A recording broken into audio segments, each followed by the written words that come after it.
ভেবেছিলাম পরিবর্তনের কথা বলবো,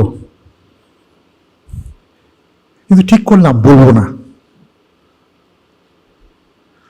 শব্দটি ব্যবহার করলে অনেকে মনে করতে পারেন যে আমরা একটা রাজনৈতিক পক্ষ নিচ্ছি। এই অনুষ্ঠানকে আমরা খুব সযত্নে রাজনীতির ঊর্ধ্বে রেখেছি।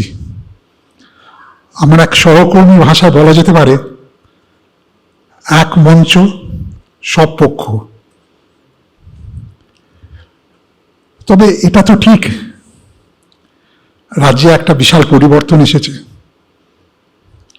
আবার একটা আশার আলো এসেছে, ঠিক যেমনটি এসেছিল 2011 সালে।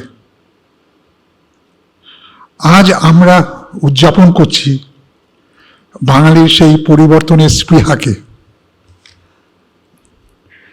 তবে প্রতিবাদ বাঙালির জীবনে নেই, প্রায় অনেকদিন ধরেই নেই। সাধারণত পৃথিবীর সব জায়গায় প্রতিবাদের নেতৃত্ব আসে শিক্ষিত বুদ্ধিজীবী শ্রেণীর থেকে।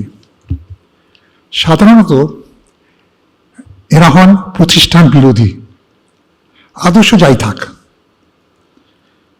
কিন্তু পশ্চিমবাংলায় বাম জমানার প্রতিবাদের ভাষা আলিমুদ্দিন স্ট্রিটে রক্ষিত করে রেখেছিলেন তারা।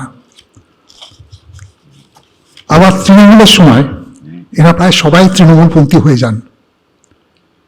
দু একজন ব্যতিক্রম নেই যে তা নয়, কিন্তু অধিকাংশই সরকারপন্থী, তা সে যেই সরকার হোক। এই ঘোর অমাবস্যায় কিছু আলোর ঝিলিক আছে। আজকের সন্ধ্যায় এরকম কয়েকজনের সঙ্গে আপনাদের পরিচয় করে দিতে চাই। মাও জেদং বলেছিলেন একটা স্ফুলিঙ্গ থেকেই দাবানল হতে পারে। সেই দাবানলের আশায় আমরা আজকের অনুষ্ঠানকে উৎসর্গ করছি। ধন্যবাদ।